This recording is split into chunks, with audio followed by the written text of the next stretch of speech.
श्रीमद्भागवतम महापुराण की जय। नाथ बलदेव सुभद्रा महारानी की जय। श्री गणेशाय भगवान की जय। गुरु श्री प्रभुपाद की जय। हरे कृष्णा। तो आज हम पढ़ने जा रहे हैं श्रीमद् भागवतम के पहले स्कंद का 16वां अध्याय का 10वां श्लोक। ठीक है, तो कथा को प्रारंभ करने से पहले मंगलाचरण से प्रारंभ करते हैं। ओम नमो भगवते वासुदेवाय। ओम नमो भगवते वासुदेवाय। ओम नमो भगवते वासुदेवाय। ओम नमो भगवते वासुदेवाय।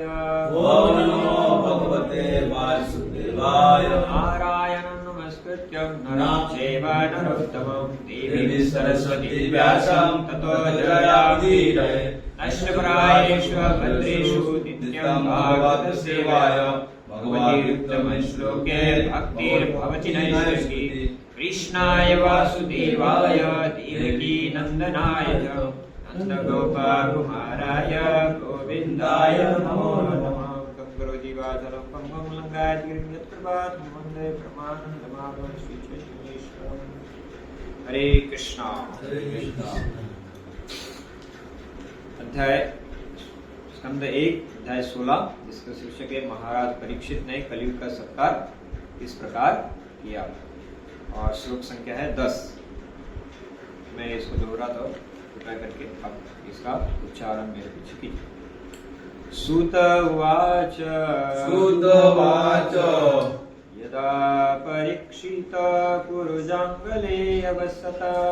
यदा परीक्षित कुरुजांगले अवसत। यदा परीक्षित कुरुजांगले अवसत। यदा परीक्षित कुरुजांगले अवसत। कलिं प्रविष्ट निज चक्रवर्तिते। कलिं प्रतिष्ठ निज चक्रवर्तिते। कलिं प्रविष्टं निज चक्रवर्तिते। कलिं प्रतिष्ठं निज चक्रवर्तिते। निशम्य वार्ता मनति प्रियां तत। निशम्य वार्ता मनति प्रियां तत। निशम्य वार्ता मनति प्रियां तत। निशम्य वार्ता मनति प्रियां तत। शरासनं संयुग शौण्डिः आददे। शरासनं संयुग शरासनं संयुग शौण्डिः आददे। शरासनं संयुग शौण्डिः। सूत उवाच। सूत उवाच। यदा परीक्षित कुरुजांगले अवसत। यदा परीक्षित कुरुजांगले अवसत। कलिं प्रविष्टं निज चक्रवर्तिते। कलिं प्रविष्टं निज चक्रवर्तिते। निशम्य वार्ता मनति प्रियां तथा। निशम्य वार्ता प्रियां तथा। शरासनं संयुग शौण्डिराददे। शरासनं संयुग शौण्डिराददे। श्रुत उवाच। श्रुत उवाच। यदा परीक्षित कुरुजांगले अवसत। यदा परीक्षित कुरुजांगले अवसत। कलिं प्रतिष्ठ निज चक्रवर्तिते। कलिं प्रविष्ट निज चक्रवर्तिते। निशम्यवता मनति प्रियातम। निशम्य वार्ता मनति प्रियां तत। शयासनं संयुक्त शौशिराददे। शरासनं संयुग शौण्डिराददे। उवाच। सूत उवाच। यदा परीक्षित कुरुजांगले अवसत। यदा परीक्षित कुरुजांगले अवसत। कलिं प्रविष्ट निज चक्रवर्तिते। निशम्यवर्तमन्ति प्रियां तत। निशम्य वार्ता मनति प्रियां तत। शरासनं संयुग दशोऽपि ददाति। शरासनं संयुग शौण्डिराददे। दे अपना बावली सूत उवाच उवाच यदा परीक्षित गुरु जांगले यदा परीक्षित गुरुजांगले कलिंग प्रविष्ट कलिंग प्रविष्ट निज चक्रवर्ती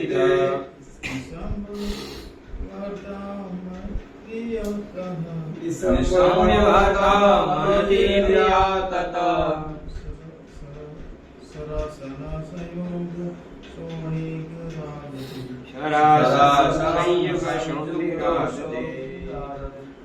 सुत वाचा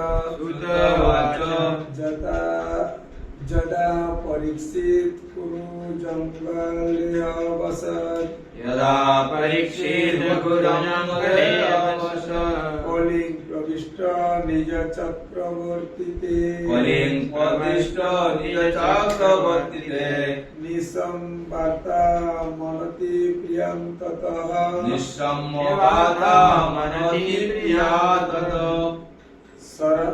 सरासनं संयुक्त सोशिरंदारादे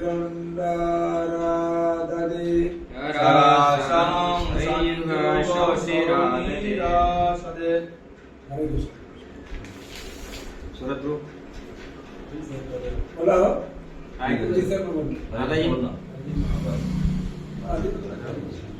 ठीक है। शब्दार्थ, हाँ, अनुवाद और तात्पर्य हाँ श्री प्रभुपाद की के कृपा से श्री प्रभुपाद की जय।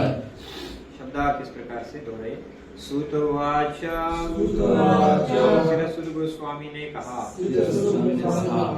यदा जब परीक्षित महाराज परीक्षित गुरु जांगले पूर्व प्रदेश की राजधानी में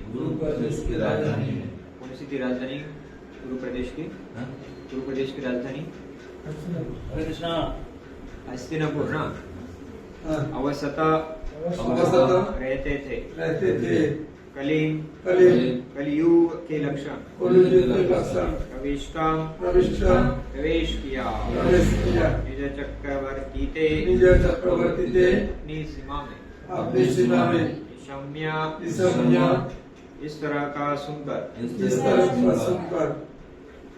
वार्ता समाचार को अनति प्रिया अधिक रोचक नहीं तथा तत्पश्चात शरासनम धनुष्बाण संयुग अवसर पाकर शौंडिः विरोचित कार्यकलाप आददे ग्रहण किया। दर्शन के लिए क्यों नहीं आए तो? दर्शन नहीं आए नहीं आया तो ठीक है। अनुवाद इस प्रकार से श्री सुत गोस्वामी ने कहा जब महाराज परीक्षित कुरु साम्राज्य की राजधानी में रह रहे थे, मतलब कि हस्तिनापुर में जब रह रहे थे, तब अपने राज्य की सीमा के अंदर कलियुग के लक्षणों को प्रवेश होते देखा। जब उन्हें इसका पता चला तो उन्हें यह रुचिकर प्रतीत नहीं हुआ, लेकिन इससे उन्हें उसके विरुद्ध लड़ने का अवसर अवश्य प्राप्त हो सका। अतएव उन्होंने अपना धनुष्बाण उठाया और सैनिक कार्यवाही के लिए तैयार हो गए।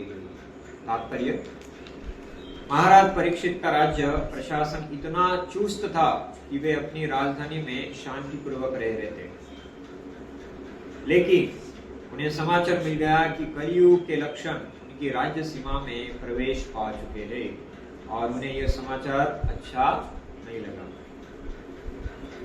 कलियुग के लक्षण क्या है? कलियुग के लक्षण यहाँ पे बताए, जो हम 4 नियम पालन करते हैं ना इस कॉल में, उसके विरुद्ध जो पापमय कार्य है उसको यहाँ पे दिया है। ये इस प्रकार से, पहला स्त्रियों के साथ अवैध संबंध, दूसरा मांस भक्षण की लत, तीसरा मादक द्रव्य सेवन यानी कि नशा, तथा चौथा द्यूत क्रीड़ा में रुचि। कलियुग का शाब्दिक अर्थ है कलियुग का कलह का युग। कली मतलब कलह का युग। और मानव समाज में उपर्युक्त चारों लक्षण सभी प्रकार के कलह के मुख्य कारण होते हैं। महाराज परीक्षित ने सुना कि उनके राज्य के कुछ मनुष्य पूर्व में ही उन लक्षणों के ग्रास हो चुके हैं, अतएव वे चाह रहे थे कि अशांति के ऐसे कारणों के विरुद्ध अविलंब कदम उठाया जाए। इसका अर्थ यह हुआ कि कम से कम महाराज परीक्षित के राज्यकाल तक जनजीवन में ऐसे लक्षण व्यवहारिक रूप से अज्ञात थे, और जो ही उनका थोड़ा पता चला त्यों ही वे उन्हें समूल नष्ट कर देना चाहते थे। यह समाचार उन्हें रुचिकर नहीं लगा, लेकिन एक दृष्टि से महाराज परीक्षित को युद्ध करने का यह अवसर मिल रहा था। यद्यपि छोटे छोटे राज्यों से लड़ने की आवश्यकता न थी, क्योंकि वे सभी शांतिपूर्वक उनके अधीन थे, लेकिन कलियुग के दुष्टों ने उन्हें अवसर प्रदान किया कि वे अपनी शूरता का प्रदर्शन कर सके। सच्चा क्षत्रिय युद्ध का अवसर पाते ही प्रफुल्लित होता है। जिस प्रकार खेल के मैच का अवसर उपस्थित होने पर खिलाड़ी उत्सुक हो उठता है। बहुत अच्छा उपमा है यहाँ पे। जैसे कैसे आज मैच खेलने जा रहे हैं, ये होते हैं जैसे जो खिलाड़ी रहता है वो एकदम उत्सुक होता है कि आज मैच खेलने जा रहे हैं, तो अपने सारे इंस्ट्रूमेंट को लेके चलता है। क्रिकेट है तो बैट बॉल लेके चलता है, टेनिस खेलता है तो बैडमिंटन का रैट लेके चलता है, फुटबॉल है तो फुटबॉल को अपना शूज पहनता है, पूरा उस तरह ये करता है। तो उस प्रकार से जैसे महाराज परीक्षित को पता चला कि कलियुग ने प्रवेश किया, तो उससे लड़ने के लिए तुरंत अपने जो भी सारे अवध है उनके, जैसे धनुष है, तलवार है, सबको लेके वो उत्सुक हो गए। यह कोई तर्क नहीं है कि कलियुग में ऐसे लक्षण पूर्व निर्धारित होते हैं। यदि ऐसा होता तो फिर ऐसे लक्षणों के विरुद्ध चढ़ाई करने की क्या आवश्यकता थी। ऐसे तर्क आलसी तथा अभागे मनुष्य ही देते हैं। वर्षा ऋतु में वर्षा अवश्य संभावी है, फिर भी मनुष्य अपनी सुरक्षा के लिए सावधानी बरतते हैं। इसी प्रकार कलियुग में सामाजिक जीवन में उपयुक्त लक्षणों का प्रविष्ट होना अवश्य संभावी है, लेकिन यह राज्य का कर्तव्य है कि नागरिकों को कलियुग के प्रतिनिधियों के संपर्क से बचाए। महाराज परीक्षित कलि के लक्षणों में शामिल होने वाले दुष्टों को दंडित करना चाह रहे थे, और इस प्रकार धर्मात्मा एवं निर्दोष नागरिकों को बचाना चाहते थे। राजा का धर्म है कि वह ऐसी सुरक्षा प्रदान करे, और यह ठीक ही था कि महाराज परीक्षित लड़ने हेतु तैयार हो गए। इस प्रकार से इस श्लोक का तात्पर्य समाप्त हुआ। आइए मंगलाचरण भी दोहराते हैं। ओम ज्ञानतिमिरन्धस्य ज्ञानाञ्जनशलाकया चक्षुरुन्मीलितं तस्मै श्रीगुरवे नमः।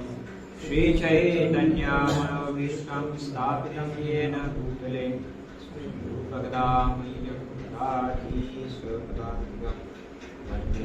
श्रीगुरुश्रीयुतापदकमलं श्रीगुरुं वैष्णवांश श्रीरूपां साग्रजातं सहगणारघुनाथं तं श्रीवं सावधूतं सावधूतं परिजनाः सहितं कृष्णचैतन्यदेवं श्रीराधा कृष्णपादान् सहगणा ललिता श्रीविशाखान्वितं सभी लोग बोलिए।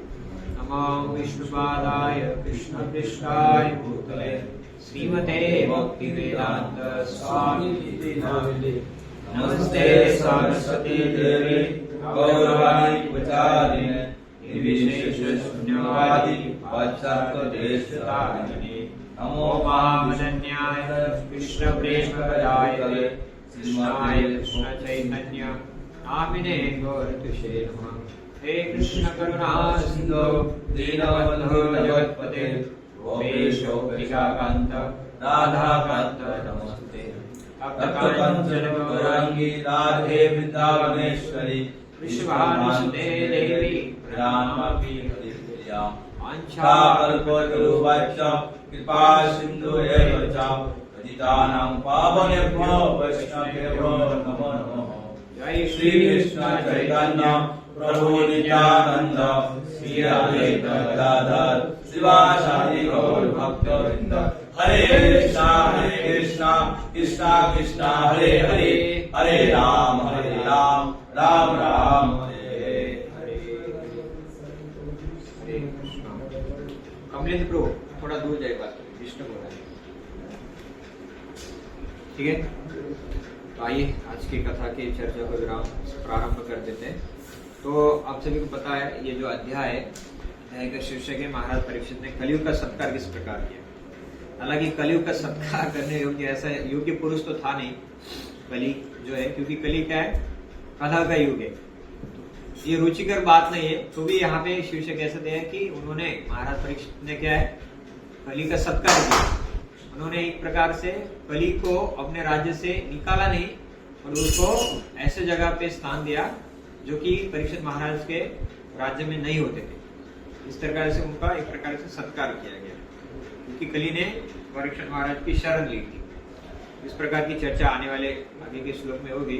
पर अभी तक हमने क्या क्या देखा है इस अध्याय में। इस अध्याय का जो प्रारंभ होता है वो होता है किस प्रकार से पांडवों ने जब निवृत्ति ले ली, जब वो भगवत धाम जाने के तैयारी में लग गए, उसके बाद कैसे परीक्षित महाराज राजा बन जाते हैं। श्री श्री जगन्नाथ बलदेव सुभद्रा महारानी की, श्री श्री गौर निताय भगवान की, श्री प्रभुपाद की जय। उसके बाद परीक्षित राजा बन जाते हैं और किस तरह से वो अपना अभी राज्य निभाते हैं, किस तरह से उनका जो शादी है वो ईरावती से होता है। ईरावती कौन थी? ईरावती से शादी किया ना उन्होंने, देखा ना आप थे उस क्लास में।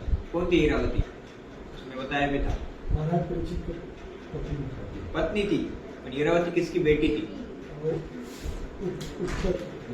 किसकी? उत्तर। अभी उत्तर कौन था? महाराज विराट, जहाँ पे पांडवों ने अज्ञातवास निभाया था। तो उनके दो संतानें थे, एक थे उत्तर कुमार और एक उत्तरा। उत्तरा का जो विवाह है वो हुआ अभिमन्यु से, और अभिमन्यु से परीक्षित महाराज का जन्म हुआ। और परीक्षित महाराज ने जो विवाह किया वो ईरावती से, जो कि उत्तर की पुत्र थी। मतलब अपने मामा की बेटी से उन्होंने विवाह किया और उनसे उनको 4 पुत्र प्राप्त हुए, जिसमें से जो प्रमुख थे वो थे जन्मेजय, जिन्होंने आगे जाके वो एक यज्ञ भी किया जिसमें सारे सर्पों का विनाश हो जाए इसके। बट वहां पे व्यासदेव और बाकी ऋषियों के इससे वो जो यज्ञ उसको रोका गया, क्योंकि इसमें पूरा नागवंश समाप्त हो जाता था। हालांकि उनका जो द्वेष था वो बस तक्षक से था। तक्षक ने क्या किया था? क्या गुनाह था तक्षक का? तक्षक ने क्या किया था?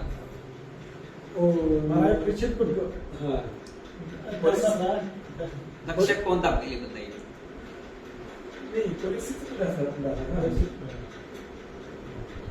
कौन थे कंप्लेन तक्षक? भागवत सुंदर है ना वहां पे। परीक्षित महाराज का मृत्यु कैसे हुआ? कैसे हुआ? आपने सुना नहीं क्या परीक्षित महाराज का कैसे? महाराज परीक्षित 16 ऋषि को तुम्हारा होगा सांप जो है उसे गले में डाल दिया था, उसका पुत्र ने श्राप दे दिया कि ये कथा बैकग्राउंड में पता होगी ना। ये ऐसे अभी तक हुआ नहीं, पर आपको बैकग्राउंड होना चाहिए, क्योंकि महाराज परीक्षित को श्रृंगी ने शाप दिया था। शमीक ऋषि के जो बेटे थे श्रृंगी ने एक ब्राह्मण पुत्र के द्वारा शाप था कि क्योंकि इसका 7 दिन में मृत्यु हो जाएगा तक्षक के दंश के कारण। तो ये तक्षक कोई ऐसे पृथ्वी पे मिलने वाला सांप नहीं है, ये स्पेशल दिव्य सांप है जो में हवा में उड़ भी सकता है। तो ये अलग लोगों में रहता है, ऊपर के लोगों में रहता है, जहाँ पे नागों का पूरा रहता है। तो नागों के जो एक उसमें से पूरा दिव्य सब है, बहुत विषारी, ये आग फैलता है, आगे डायरेक्ट आग को निर्माण करके वो खा जाता है। इस प्रकार से बहुत भयानक ऐसा सांप, ये दिव्य सांप है, साधारण यहाँ के सांपों जैसा नहीं। यहाँ का सांप डस सकता है ज्यादा, बस ये हो सकता है। ये जो अलग प्रकार के जो सांप है जिनमें अलग अलग शक्तियां रहती है, ये अलग नागलोक में रहते। तो वहां से आके जो तक्षक प्रकार का जो सांप है वो परीक्षित महाराज को डसेगा, ऐसा शाप था। तो इसलिए जन्मेजय ने क्या किया कि एक यज्ञ संपन्न करके उन्होंने सारे नाग वंश को ही समाप्त करने का निर्धार किया। व्यासदेव वहां पे आके फिर उन्होंने यज्ञ समाप्त किया। इस तरह से आगे चालू होता है और आगे फिर वहां पे सुत गोस्वामी बताते हैं कि आगे जाके परीक्षित महाराज अपना राज्य को विस्तार करते हैं और वो कलयुग को दंडित करते हैं। यहाँ पे देखिए 5वें श्लोक में यहाँ पे वर्णन है इस श्लोक के, ये मतलब अध्याय के। इसमें आया है कि एक बार जब महाराज परीक्षित विश्व विजय करने निकले थे, अभी भी उन्होंने क्या है यहाँ पे क्या आज की चर्चा है कि उन्होंने जैसे समझा कि कलयुग का प्रवेश हो गया है, वो क्या करने, युद्ध करने के लिए अपने सैन्य के साथ बाहर गए। वहां पे उसकी चर्चा पहले यहाँ पे हुई थी कि विश्व विजय करने वो निकले तो उन्होंने देखा कि कलयुग का स्वामी जो शूद्र से भी निम्न था, राजा का वेश धारण करके गाय तथा बैल की जोड़ी के पांव पर प्रहार करा था और राजा ने उसे पर्याप्त दंड देने हेतु तुरंत पकड़ लिया।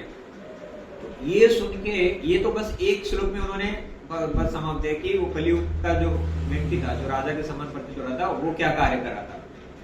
तो ये चर्चा कर, ये सब उन्होंने बस एक श्लोक में बता दिया। ये सुन के शौनक आदि जो ऋषि उस भागवत सुन रहे थे, लेकिन भागवतम का सीक्वेंस कैसा है, नैमिषारण्य में शौनक आदि ऋषि जो यज्ञ कर रहे थे उनको शुद्ध गोस्वामी सुना रहे थे। और शुद्ध गोस्वामी ने कहा सुना था, शुद्ध गोस्वामी उस सभा में मौजूद थे जहाँ पे परीक्षित महाराज को शुद्ध गोस्वामी भागवत सुना रहे थे 7 दिन 7 रात। उसमें शुद्ध गोस्वामी भी बैठे थे। वहां पे उन्होंने जो भागवतम सुना तो वो आगे जाके फिर ये नैमिषारण्य में जाके शौनक आदि ऋषि को बताते। तो ये जो शुद्ध गोस्वामी अभी जो शौनक आदि ऋषि को बता रहे हैं यहाँ पे, तो वो बता रहे थे कि इस तरह से उन्होंने परीक्षित महाराज ने कलयुग को दंडित किया। तो ये सुन के शौनक आदि ऋषि को आश्चर्य लगा कि उन्होंने कलयुग को विनाश क्यों नहीं किया। एक, क्योंकि आदर्श राजा वो है कि वो अधर्म को अपने राज्य में स्थान नहीं देता, उसको तुरंत वहां पे समाप्त कर देता। तो शौनक आदि ऋषि जिज्ञासा करते हैं कि महाराज परीक्षित ने उसे केवल दंड क्यों दिया, उसको मार देना चाहिए था तुरंत। और उसको मार देते तो ये अभद्र जो लक्षण है आज कलयुग के, क्योंकि वो कलयुग के प्रभाव के कारण ही शौनक आदि ऋषि क्या करे थे, वहां पे प्रजा के कल्याण करे यज्ञ करे थे। और कलयुग को वहीं पे विनाश कर देते तो कलयुग का प्रभाव इतना बढ़ता नहीं, लोगों में इतना अराजकता है, अधर्म बढ़ता नहीं। तो उनको जिज्ञासा हुई, क्योंकि जबकि शूद्र में अधम था वो, उसने राजा का वेश बना था तथा गायों के पैरों पर प्रहार करा था। ये इसलिए बोल रहे हैं क्योंकि परीक्षित महाराज के राज्य में ये थोड़ी साधारण बात नहीं थी। कोई भी मतलब गाय का पूरा सम्मान होता था, गाय माता के तुल्य था। गाय को पैरों पर हल्ला कराए, वो कितना नीच व्यक्ति, उसको तुरंत वहां पे मार दे, उसको मृत्यु दंड रहता है। अगर कोई गाय को हत्या करता है तो उसको तुरंत मृत्यु दंड दिया जाता है। और आजकल गाय का हत्या होता है तो कुछ नहीं, पकड़े तो पहले तो जाते नहीं, गाय को स्मगलिंग इतने होती है, पकड़े जाए तो थोड़ा पैसे दिया तो छुटकारा हो जाती है। इस प्रकार का कलयुग का प्रभाव है। जब ये घटना यदि भगवान श्री कृष्ण की कथा से संबंधित हो तो कृपया करके इसका क्या बता रहे हैं, अगर इसका संबंध भगवान कृष्ण से है तो क्या बोल रहे हैं, यदि कृष्ण कथा श्रयम, इसका संबंध अगर भगवान कृष्ण से है तो आप आगे वर्णन कर सकते हैं। फिर शुद्ध गोस्वामी वो आगे वर्णन करते कि कृष्ण कथा सुन के क्या होता है, क्या प्रभाव है उसका। कृष्ण कथा एक इस प्रकार से है जो शुद्ध भक्त रहता है, तो जैसे बस मधु को चाटने में इंटरेस्टेड रहता है, उस प्रकार से जो शुद्ध भक्त है वो भगवान कृष्ण की कथा में रुचि रखता है। इसका वर्णन पूरा आगे वहां पे बताते हैं। और जैसे कल पंकज आंग्री को भी बता रहे थे कि जो अल्प बुद्धि वाली जो व्यक्ति है, अल्प बुद्धि व्यक्ति है या जो नास्तिक व्यक्ति है जिनकी आयु कम है, ऐसे व्यक्ति क्या करते हैं, अपना पूरा जो समय है दिन भर श्रम करने में और रात में सोने में अपना जीवन का पूरा मनुष्य जीवन बर्बाद करते हैं। और जो मनुष्य जन्म मिला किसके लिए, शौनक आदि ऋषि बता रहे कि वो मनुष्य जन्म जो मानव जीवन का जो परम धर्म है, मानव जीवन का परम धर्म है भगवान की प्राप्ति करने के लिए, उसके लिए मिला है। बट जो अल्प बुद्धि लोग वाले, जो नास्तिक वाले जो लोग हैं, वो भगवान में विश्वास न रखने के लिए इसके लिए इसका काम करते हैं, श्रम करने में और सोने में उसका पूरा जीवन बर्बाद कर देते। तो ये यहाँ पे बताया। और अभी आज के श्लोक से शुद्ध गोस्वामी अभी आगे बताना प्रारंभ करते हैं। यहाँ पे बताते कि जैसे महाराज परीक्षित ने ये वार्ता सुनी कि कलयुग ने उनके सीमा के अंदर प्रवेश कर लिया है, तो आगे वहां पे चर्चा प्रारंभ कर देते हैं। तो यहाँ पे सबसे पहले तात्पर्य में जो पहली बात बताई थी कि परीक्षित महाराज अपनी राजधानी में यानी कि हस्तिनापुर में शांतिपूर्वक राज्य कारभार कर रहे थे। उनके राज्य में कोई भी ऐसे अधर्म करने वाले व्यक्ति नहीं थे। और उन्होंने सुना कि हमारे राज्य में कलयुग का प्रवेश हो चुका है। मतलब उन्होंने अभी जो 4 लक्षण में हम बताएंगे, अभी इसकी चर्चा करेंगे। तो ये कार्य करने के लिए उनके जो प्रजा का जो है, प्रजा में से कुछ लोगों ने ये करना प्रारंभ कर दिया। कलयुग के जो 4 लक्षण है, खास करके अवैध सफेद और वो जो हम चर्चा करेंगे, मांसाहार है, नशा पान है और जुआ खेलना, इसका प्रारंभ उनके राज्य में हो गया था, जो कि पहले इनके राज्य में नहीं होता था। ये बहुत क्या बोलते हैं, अननेचुरल था। ये कोई भी ऐसे कार्य नहीं करता था परीक्षित महाराज के साथ। और ये सब करते हुए परीक्षित, हालांकि कलयुग प्रारंभ हो गया था, बट परीक्षित महाराज ने चारों जो वर्ण है इनको इस प्रकार से एकदम उनके कार्य मर्यादित करके रखे थे, कोई भी अपने मर्यादा के विरुद्ध कार्य नहीं करता था। इसका ये 4 पापमय कार्य बढ़ रहे थे, इसका अर्थ है कि लोग अपनी मर्यादा को छोड़ के दूसरे वर्ण के अनुसार उनके कार्य कर रहे थे। ठीक है, इसकी चर्चा हम करते हैं। पहला है, देखिए कलयुग के जो 4 लक्षण है इसकी थोड़ी सी हम चर्चा करते थे कि कैसे ये कलयुग के 4 लक्षण परीक्षित महाराज के साम्राज्य में घुस गए थे। तो पहला है स्त्रियों के साथ अवैध संबंध, इसको अंग्रेजी में बोलते हैं इलिसिट सेक्स। तो आजकल देख सकते हैं कि कैसे कॉमन हो गया आजकल अवैध स्त्री संबंध बनाना, बहुत कॉमन हो गया आजकल समाज में। हम देखते हैं कि जैसे न्यूज़पेपर में भी देखते हैं, न्यूज में भी है, ऐसे बहुत सारे न्यूज आते रहते हैं कि ऐसे ऐसे व्यक्ति ने ऐसे ऐसे स्त्रियों के साथ गलत व्यवहार किया, या ऐसे व्यक्ति के ऐसे स्त्रियों के साथ संबंध है, ऐसे स्त्रियों के अनजान व्यक्ति से संबंध थे, इसके कारण उसने अपने प्रियकर का खून कर दिया। ऐसे बहुत सारे केस होते हैं। तो ये इतना घातक है, ये पूरा आदमी को पूरा डिप्रेशन है, एंग्जाइटी, तान तनाव में डाल देता है। भला व्यक्ति मतलब वो उसमें उसको आनंद लगता है, ऐसा लगता है, बट वो उसमें हमेशा एंजाइटी में रखता है, हमेशा चिंता में रखता है। तो ऐसा व्यक्ति क्या है, वो अपने अस्वाभाविक स्थिति को कर रहा है। उसके लिए स्वाभाविक नहीं है कि अनैतिक संबंध रखना। वो क्या करता है, उसका मतलब हमेशा विचार चलते रहते हैं, अरे वो स्त्री के साथ मुझे मिलना है, उसके साथ संबंध बना है। और अगर वो विवाहित है तो उसको तो और ज्यादा जोखिम दिखाना पड़ता है, क्योंकि इसका पता समाज में किसी को लगना नहीं चाहिए। अगर मेरे पत्नी को पता चलेगा तो क्या होगा, ये होगा, बच्चे को क्या होगा, फिर मेरा संसार का क्या होगा। वो क्या है, पत्नी से संतुष्ट नहीं है, इसलिए क्या करता है, ये करता है। मतलब ये इसलिए होता है कि व्यक्ति जब क्या होता है कि जैसे अगर कोई समाज में वर्णाश्रम पद्धति, क्योंकि आजकल उसका पालन नहीं किया जाता है। आजकल के इसमें लोकशाही में क्या हो रहा है कि सारे लोग मिक्स हो रहे हैं, शूद्र भी शूद्र है, ब्राह्मण है, वे क्षत्रिय है, सब एकत्रित आ रहे हैं। इसके कारण कलह हो रहा है। कलयुग का जो चिन्ह क्या है, कलह का युग है। कलह इसके लिए हो रहा है क्योंकि इसमें वर्णाश्रम पद्धति का पालन नहीं किया जा रहा है। वर्णाश्रम पद्धति में क्या होता था, 4 वर्ण थे पहले। कौन कौन से 4 वर्ण, कौन से? याद है कि नहीं?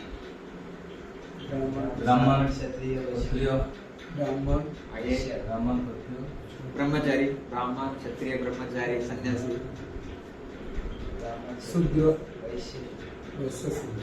ठीक है।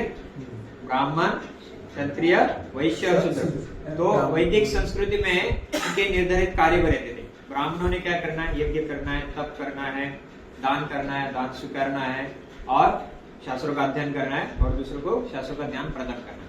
ये सब कर्मकांड की विधि करने के लिए ब्राह्मण को नियुक्त किया जाता था। इसके अलावा ब्राह्मणों को अगर दूसरा नहीं कि प्रशासन करना, युद्ध करना, कर वसूल करना, ये ब्राह्मणों का कार्य नहीं होता था। उसके बाद क्षत्रिय का क्या कार्य होता करता था कि जो न्याय है उसका अच्छे से संचालन करना। उसके बाद ये जो सारे 4 वर्ण है, इनके निर्धारित कार्य वो उस वर्ग के लोग करे कि नहीं उचित तरीके से, उसको देखना, प्रशासन करना, और अपनी सीमाओं को सुरक्षित रखना, समाज में शांति बनाए रखना, न्याय सही से उचित करना, ये क्षत्रिय का कार्य होता था। तो उसके लिए वो अच्छे से संपन्न करने के लिए प्रजा से कर वसूल करना, और वो कर का सही तरीके से अपने राज्य का विकास करने में उसका वाटप करना, ये क्षत्रिय कार्य होता था। और उसके बाद क्या करता था, वैश्य। वैश्य का क्या करता था, कृषि और गौ संवर्धन, कृषि करना, व्यापार करना और गौ संवर्धन करना, गायों की संरक्षण करना, और बहुत सारे पशुओं का भी संवर्धन। उसमें गाय का प्रमुख योगदान है, क्योंकि गाय से ब्राह्मण संस्कृति बनी रहती है। उसके बाद व्यापार करना, जो भी कृषि से जो भी उत्पादन बनते हैं उसके संबंधित जो भी व्यापार करना, उसको बेचना, उसमें कुछ आपको क्या होती है प्रॉफिट गेन करना, ये सब होता था। और कृषि करना, कृषि से संबंधित सारा व्यापार करना, ये क्षत्रिय का कार्य, वैश्य का कार्य होता था। और शूद्र क्या है, ऊपर के तीनों लोगों की सेवा करना, श्रम करना, मेनली ज्यादा करना, तीनों लोगों का सेवा करना, ये।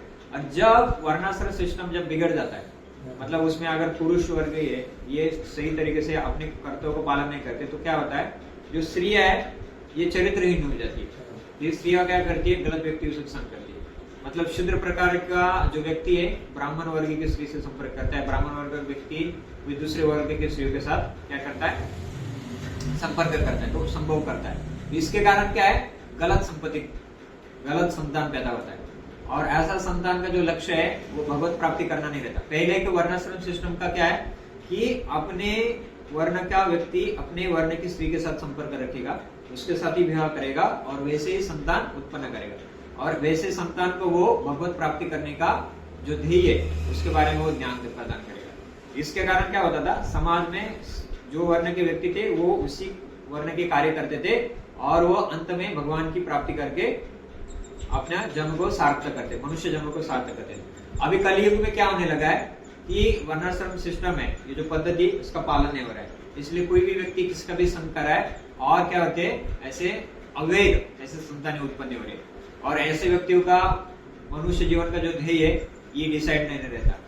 कुछ भी कोई भी पाप कर्म में वो डूबे रहते हैं और मनुष्य प्राप्ति का जो मुख्य ध्येय भगवत की प्राप्ति करना, भगवान की भक्ति करना, नाम जप करना, ये दूर दूर तक उनका कोई संबंध नहीं रहता। इसके लिए समाज में अराजकता बढ़ती है, कलह हो रहा है क्योंकि लोग अपने नैतिक धर्म को भूल गए, धर्म की स्थापना नहीं है सही तरीके से। इसके कारण क्या है, कलह युग हो गया। इसलिए कलयुग का जो लक्षण है, तो कली क्या करता है, ऐसे माध्यमों से प्रवेश करता है। वो जैसे ही लोग ऐसे गलत पाप कर्म करते हैं तो कली तुरंत वहां पे एंट्री कर लेता है और वो वहां पे लोगों के बीच में क्या करता है, कलह पैदा करता है। और आजकल लोकशाही में क्या हो रहा है, लोकशाही में क्या करता है, लोग क्या है सारा वर्ण का सारा भूल के क्या करते हैं, एक दूसरे में एक साथ रहते हैं और उसमें कलह पैदा होता है क्योंकि ये सब पाप कर्म करते हैं तो इसलिए कलह अपने आप में पैदा होता है। इसलिए आप देखते हैं और पॉलिटिकल लोग क्या करते हैं, इसी का फायदा उठाते हैं। उनको क्या चाहिए, समाज में सही तरीके से धर्म की स्थापना नहीं होनी चाहिए। पहले का राजा क्या करते थे, सही धर्म का व्यवस्थापन करते थे, ब्राह्मण ब्राह्मण का कार्य कर रहा है क्या, क्षत्रिय क्षत्रिय का कार्य कर रहा है क्या, वो सब देखते थे। अभी देखने वाला कोई नहीं, इसलिए प्रशासन करना क्या करते हैं, लोगों के बीच में युद्ध की स्थिति पैदा करते हैं, झगड़ा पैदा करते हैं, कलह पैदा करते हैं और उसका फायदा ये उठाते हैं। फिर बीच बीच में आके लोगों को थोड़ा राहत देते हैं, हाँ हाँ हम आपको आपकी समस्या को निवारण करेंगे, अच्छा आपको हम थोड़ा समय देंगे, आपको हम सुविधा देंगे। लोगों का फायदा उठा के और उसको क्या करते हैं, अपना जेब भरते हैं। ये लोकशाही में हो रहा है। इसलिए लोकशाही जो पद्धति है ये हमारी संस्कृति के अनुकूल नहीं है। इसलिए लोग कलयुग क्या करता है, इसका फायदा उठा के और ज्यादा कलह पैदा कर रहा है, वही मनुष्य पैदा करता है और इसमें पाप कार्य को जो माध्यम से वो कलयुग में प्रवेश करता है। तो इसमें देखिए एक एक इसके हम चर्चा करते हैं। तो स्त्रियों के साथ अवैध संबंध आजकल बहुत कॉमन हो गया है। हर एक आप देखेंगे 100 व्यक्तियों में से आज आप देखे सकेंगे अगर सभ्य समाज में छोड़ के जाए तो बाकी जो भी शूद्र कैटेगरी है, बाकी जो लोग है, इसमें इसका प्रमाण बढ़ता जा रहा है। आजकल आप कॉर्पोरेट सेक्शन में जाएंगे ना तो उसमें देखते हैं जी हर एक 10 व्यक्तियों में से 5-6 व्यक्तियों का एक स्त्री के साथ छोड़ के, अपनी पत्नी को छोड़ के बहुत सारे बाकी स्त्रियों के साथ संबंध रहता है, या स्त्री का जो संबंध रहता है वो बहुत सारे पुरुषों के साथ संबंध रहता है। पहले के इसमें क्या है, स्त्रियां पैसा कमाने के लिए बाहर नहीं जाती थी, और आजकल इसमें वर्णाश्रम पद्धति कोई पालन नहीं करता। मतलब जिसका जो कर्म है, मतलब पुरुष अपना धर्म पालन नहीं कर रहा है, स्त्री अपना धर्म पालन नहीं कर रही, इसके कारण क्या हो रहा है, धर्म की सही से व्यापन नहीं हो रहा है। इसलिए स्त्रियों को भी क्या करना है, अपना उदार निर्वाह करने के लिए उनको भी बाहर पड़ना पड़ता है, उनको भी पैसा कमाना रहता है। तो ऐसे स्त्रियां जब समाज में जाती है तो जो गलत पुरुष रहते हैं वो उनका फायदा उठाती है, फिर उनका शोषण करती है। फिर ऐसे स्त्रियां क्या करती है, वो चरित्रहीन, फिर उनका ऑलरेडी बचपन से ऐसे कुछ चरित्र की कुछ शिक्षा नहीं देती, तो वो ऐसे स्त्री फिर गलत मार्ग पे चलती है। या पुरुष है उनका फायदा उठाते हैं, तो इसके कारण बहुत ज्यादा अनैतिक संबंधों का प्रमाण बढ़ता जाता है। फिर ऐसी संतानें उत्पन्न होती है और ऐसा जो मल्टीप्लाई हो जाता है समाज में, ऐसा फिर क्या बोलते हैं उसको, वर्णाश्रम सिस्टम को ब्रेक करने के जो नियम है उसको और ज्यादा उसको बढ़ावा मिलता है इसमें, तो अनैतिक संबंधों का प्रमाण और ज्यादा बढ़ता जाता है। तो इसके कारण समाज में और ज्यादा कलह उत्पन्न होते हैं। तो इसके कारण जो हमारे जो 4 नियम है उसमें से पहला है कि आपको एक स्त्री, अपनी जो पत्नी, उसको छोड़ के बाकी स्त्रियों से संबंध नहीं रखना है। दूसरा है कि मांस जो भक्षण है वो नहीं करना है। मांस भक्षण मतलब क्या करता है कि लोग जो है, मनुष्य क्या कर रहा है, अपने संतुष्टि के लिए, अपनी जीभ की लालसा के लिए क्या करता है, प्राणियों की हत्या करता है। पहले के सिस्टम में ऐसा नहीं कि मांस भक्षण नहीं करते थे, पहले के इसमें मांस खाया जाता था, पर वो क्या है, शूद्र कैटेगरी के जो शूद्र वर्ग के लोग है, ये लोग बस मांस भक्षण करते थे, वो भी गांव की सीमा के बाहर। ऐसा नहीं कि समाज में ऐसे आजकल देखते हैं कत्तल खाने के जो दुकान है एकदम एक गली में दिखाई देते हैं, सबके सामने वो मांस लटका रहता है और सब उसको देखते हैं। ये ऐसे पहले नहीं रहता था, गाँव के बाहर, मतलब पहले तो दुकान नहीं थे, गाँव के बाहर जाकर कभी कभार ऐसे एक प्राणी की, वो भी कौन सा, बकरी है या दूसरा जो ऐसा नीच प्राणी, उसकी हत्या कर दी। गाय की हत्या करना तो दूर दूर तक संबंध, कोई लोग सोचते भी नहीं थे कि गाय की भी हत्या होगी। कलयुग में प्रारंभ होता है, क्योंकि ऐसे प्राणी वो प्राणी का हत्या करके कलयुग जो काली देवी दुर्गा देवी उसको अर्पित करना है, उनको अर्पित करके वो आपको स्वीकारना है। ऐसे उसमें भी नियम थे, वो करके ही वो मांस का सेवन करते थे। बट आजकल क्या है, लोग अपनी इंद्रिय तुष्टि के लिए अनैतिक तरीके से अपने अनगिनत तरीके से क्या करें, मांस भक्षण करें, इसलिए प्राणियों की हत्या की जा रही है। इस तरह से कली क्या करती है, इसके द्वारा अपने अंदर प्रवेश करता है। आज देखते हैं कि बहुत सारे मतलब ऐसा देखते हैं कि स्टैटिस्टिक्स के अनुसार आज 100 लोगों में से लगभग 80% लोग मांस भक्षण करते हैं। वो लोग बोलते हैं कि हम क्या बोलते हैं कि हम प्राणियों को नहीं खाते, बट हम क्या है, अंडा खाते हैं, अंडा तो वेजिटेरियन। ऐसे भी लोग हैं, 10-15% तो ऐसे भी लोग हैं, पर अंडा भी नॉन वेजिटेरियन में आता है। तो बहुत सारे लोग ऐसे भी तरकीब करते हैं कि सब ऐसा देखे ना तो सब में जीव है, आप लोग सब्जियां खाते हैं, ये सब खाते हैं, अन्न खाते हैं, उसमें भी तो जीव रहता है। तो एक तरीके से आपको मांस भक्षण नहीं करे, बट शास्त्र में सही तरीके से बताया है कि क्या अनुमानित है और क्या अनुमानित नहीं है, किसको अलाउड किया है और किसको अलाउड नहीं किया। भगवद गीता में साफ तरीके से पत्रम पुष्पम फलम तोयम यो मे भक्त्या प्रयच्छति, मतलब शास्त्र में क्लियरली बताया कि मानव के लिए साग सब्जी है या अन्न है या फल है, फूल है, पानी है, दूध है और उससे बनी हुई जो सारी चीजें, इसका आप सेवन कर सकते हैं। वो भी भगवान को भोग लगा के खाना, क्योंकि इसमें जीव रहता है। अभी इसमें क्या है, देखने लायक क्या रहता है कि सब में जीव रहता है, बट सबकी जो चेतना है इसमें फर्क रहता है। अभी सबसे नीचे जो चेतना रहती है वो स्थावर चीजों में रहती है। स्थावर चीजों मतलब जब पेड़ पत्ते हैं, ये जो वनस्पति रहते हैं, इसकी चेतना सबसे निम्न रहती है। अगर इनको हम नष्ट भी करते हैं तो उनको इतना ज्यादा उसका दुख नहीं होता है, उससे इतना ज्यादा रिएक्शन नहीं मिलता है। सबसे ज्यादा कम चेतना रहती है वनस्पतियों में और साग सब्जियों में रहती है। इसलिए शास्त्र में ये अनुमानित किया है कि इनका आप सेवन कर सकते हैं, वो भी भगवान को भोग लगा। उसके ऊपर रहते जो सरपटने वाले व्यक्ति है, जो ऐसे ना रेंग के चलते हैं, जैसे सांप है या छिपकली है या बहुत सारे ऐसे कीड़े आते हैं, इनकी जो चेतना है ये वनस्पतियों से या पेड़ों से ऊपर रहती है। और उसके ऊपर है चार पैर वाले जो पशु रहते हैं, जो भी गाय है, बैल है या जो भी अलग अलग, हिरन है, कुत्ता है, बिल्ली है, इनकी चेतना इनके ऊपर रहती है। उसके बाद आता है मनुष्य का क्रमांक। मनुष्य की जो चेतना है इनसे ज्यादा उन्नत रहती है। उनके ऊपर आते हैं असुर, आते हैं असुर के ऊपर देवता आते हैं, देवता के ऊपर जो महर्षि लोग हैं, ऊपर के लोग हैं, महर्षि लोग आते हैं, उनके ऊपर फिर लास्ट में ब्रह्मा आते हैं। ब्रह्मा के ऊपर भी शिव है और शिव के ऊपर भगवान विष्णु है। भगवान विष्णु सबसे आराध्य है, इसलिए वो सबसे हाईएस्ट है। तो ऐसे चेतना का विकास होता है। तो इसमें मनुष्य के लिए साफ साफ बताया है कि आप आपके जो नीचे की चेतना में से जो चार पैर वाले पशु है या पंछी है, उसके बाद जो रेंगने वाले जो भी पशु या जो भी कीड़े हैं, उनको आप नहीं मार सकते। जो उससे भी नीचे वाले जो वनस्पति है, जो भी पेड़ है, पौधे हैं, उनको आप आपके निर्धार के लिए, आपके निवारण के लिए, आपका निर्वहन करने के लिए उसको आप सेवन कर सकते हैं। वो भी आपको क्या करना है, भगवान को भोग करके करना है और यज्ञ का संपन्न करके करना है। तो इस तरीके से इसका आज सही तरीके से पालन नहीं हो रहा है। लोग क्या करते हैं, अपनी इंद्रिय तृप्ति के लिए अमाप तरीके से प्राणियों की हत्या करते हैं, नरसंहार करते हैं।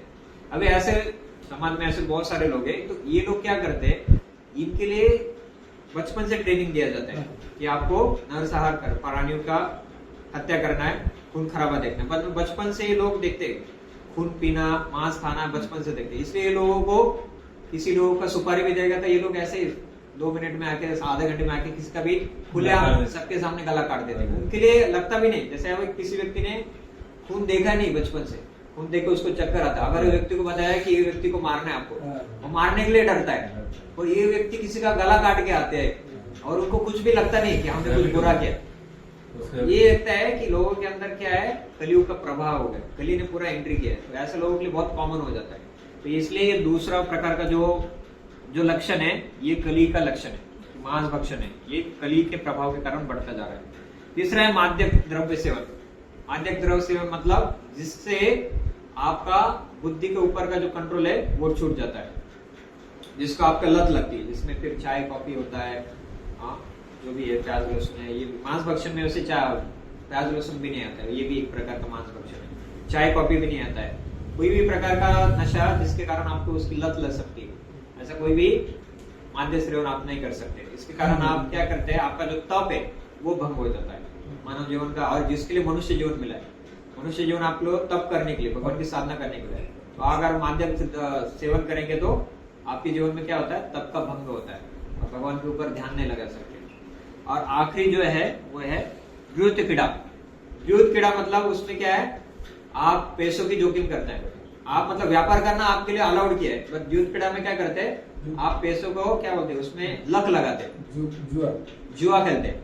उसमें खेल क्या होता है, आप लक के ऊपर भरोसा रखते हैं, मतलब आप पैसा लगाते जाते हैं, यार पैसा मिलेंगे, आपको आशा रहती है। कई बार फिर आपका नुकसान भी होता है, कई बार मिल भी जाता है। तो एक प्रकार का जुआ क्या है, आपका नीति को भ्रष्ट कर देता है, वो आपको झूठ बोलने के लिए मजबूर करता है, गलत व्यवहार करने के लिए आपको मजबूर करता है। इसलिए व्युत क्रीड़ा करने के लिए भी मान्यता नहीं है और ये कलयुग का लक्षण है।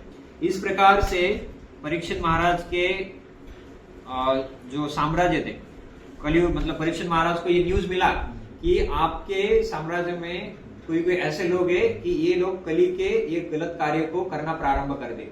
तो इनका संहार करने के लिए परीक्षित महाराज फिर उनके ऊपर विजय प्राप्त करने के लिए यहाँ पे आगे बढ़ते हैं। आगे की मतलब यहाँ से लेके 10 से लेके 12 जो श्लोक है वहां पे कैसे परीक्षित महाराज सारे दिशाओं में विजय प्राप्त करते, सारे दिशाओं को के ऊपर अपना साम्राज्य बढ़ा देते, इसकी चर्चा है। और फिर आगे देखिए, इसमें बहुत एक इंटरेस्टिंग बात बताइए कि देखिए बहुत सारे लोग आर्ग्यूमेंट करते हैं, ये तो ऑलरेडी निर्धारित कि कलयुग का प्रभाव बढ़ने जा रहा है, तो परीक्षित महाराज क्यों उनके ऊपर हल्ला करने गए थे। अगर कलयुग बढ़ने ही वाला है, ये नीति ने डिसाइड करके रहा, तो परीक्षित महाराज कौन है उसको रुकाने वाले। तो इसमें आगे बताया जाता है कि एक क्षत्रिय का कर्तव्य है कि वो अपने राज्य में सुरक्षा प्रदान करे। मतलब जैसे यहाँ पे बताया है कि देखिए, जैसे अभी वर्षा ऋतु आती, वर्षा ऋतु, कोई प्रश्न उठ सकता है कि अरे वर्षा ऋतु आने वाली है, तो बारिश तो गिरने वाली है, तो आपको छाता लेके जाने की क्या जरूरत है, क्योंकि भीग जाएंगे। आप क्या करते हैं, वर्षा आने वाली आपको पता है, तो इसके लिए बचाव करने के लिए आप क्या करते हैं, छाता लेके जाते हैं। ये आपको पता है कि बाहर बहुत ठंड है, तो आप क्या करते हैं, बाहर जैसे जाएंगे तो जैकेट पहन के जाते हैं। तो कोई प्रश्न करता है कि अगर कलयुग का प्रभाव आने वाला है तो आप इसको रोक नहीं पाएंगे, या रोक के भी क्या करने वाले हैं। तो ये जैसे आप अगर वर्षा में बचने के लिए आप जैसे छाता लेके जाते हैं, या ठंडी से बचने के लिए आप जैकेट पहनते हैं, वैसे राजा का कर्तव्य है कि कलयुग का प्रभाव तो बढ़ने वाला है, पर उससे सुरक्षा कर सकते हैं। अगर हम अपने आप को बचा के रखेंगे तो उन सारे प्रभावों से हम बच सकते हैं। इसलिए बहुत सारे लोग आप लोगों को भी तर्क करते हैं कि अरे ये तो आप अगर नशा नहीं करेंगे, मांस भक्षण नहीं करेंगे तो ये क्या है, ये तो आपने मनुष्य जीवन जिया ही नहीं, भी क्या मजा किया आपने भी। इसलिए खाओ पियो मजा करो मौज करो, ऐसा करेगा कमजोर हो जाएगा। तो ऐसे लोगों को बताना चाहिए कि नहीं, ये कलयुग के लक्षण है, इसका हम सेवन नहीं कर सकते। तो इनसे सुरक्षा करने के लिए हम क्या करते हैं, जैसे वर्षा ऋतु से बचने के लिए हम छाता लेके जाते, तो हम क्या यहाँ पे सुरक्षा कवच क्या हमारा, हम 16 मालों का जप करते हैं, ये औषधि हमारी। और जो 4 नियम है इनका हम पालन करते हैं, जो कि हमें वो पाप कर्मों से बचा के रखता है। और पाप कर्मों में इसलिए हमारा इम्यूनिटी बढ़ाने के लिए 16 माला जप करना है।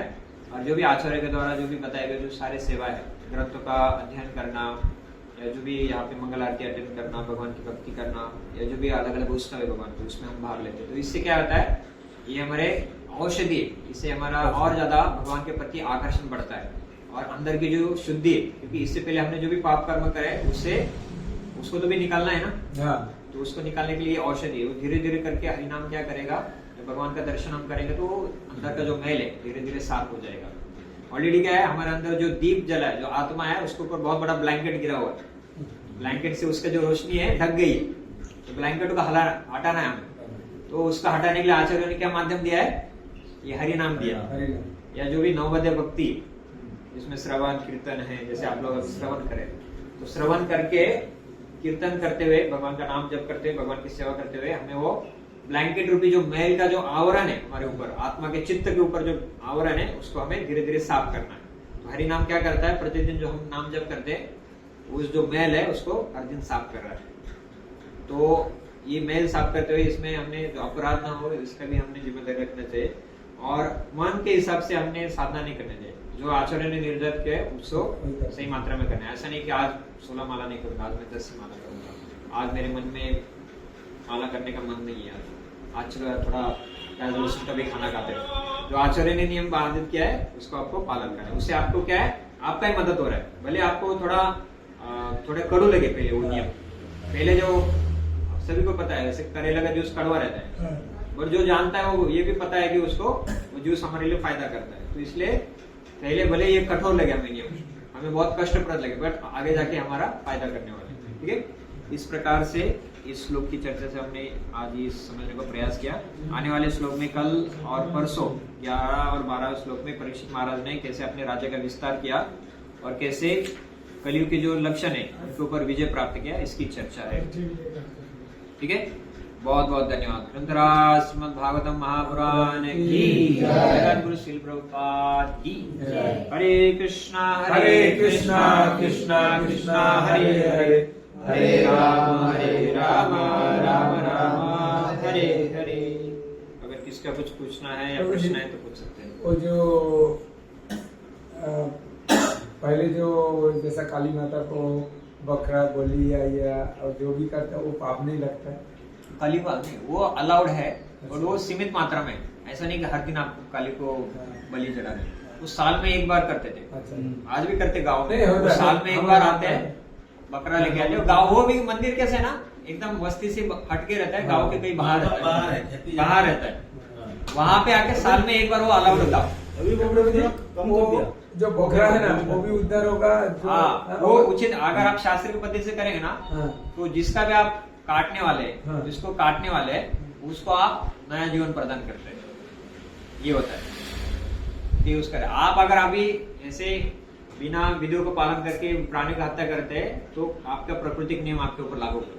प्राकृतिक नियम ये बताते हैं आपने अभी इस जीव की हत्या की है तो आगे जाके वो जीव आपको अगले योनि में आपकी हत्या करे। आप लोग क्या करते हैं ना, मतलब किसी प्राणियों की हत्या करने से क्या होता है ना, आप उसके आध्यात्मिक उन्नति को रोक देते हैं। अभी वो प्राणी के हिसाब से प्राकृतिक नियम से उसको जन्म के बाद दूसरा योनि मिलने वाला था, तो वो योनि को आप वहीं पे मार देते, तो प्राणी को फिर से, वो जीव को फिर से उसी जीव में आके उसका आगे की जो यातना है उसको फिर से भुगत के फिर आगे की योनि में जाना पड़ता है। तो आप लोग प्राणी का हत्या करके क्या करते हैं, उसका आध्यात्मिक उन्नति, मतलब कुछ जन्मों के बाद अगर उसका मनुष्य जन्म निर्धारित है या दूसरा योनि निर्धारित है तो उस प्रोसेस को रुकवा देते हैं। जो भी मांसाहार करते हैं, प्राणियों की हत्या करते हैं, वो लोग भगवान के अनुसार जो भी प्रकृति नियम निर्धारित किए उस बाधा में विघ्न लाते हैं, इसलिए ये बहुत प्रकार का पाप है।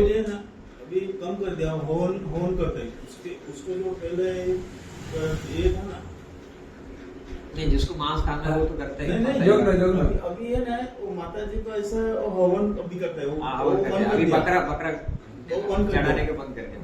हवन करते हैं समाज में अभी भी करते हैं। कुछ मीटिंग हो गया समाज का, काटो तू नहीं, पर वो ऐसे मनी हिसाब से नहीं करते। शादी में वो बिना चलेगा नहीं।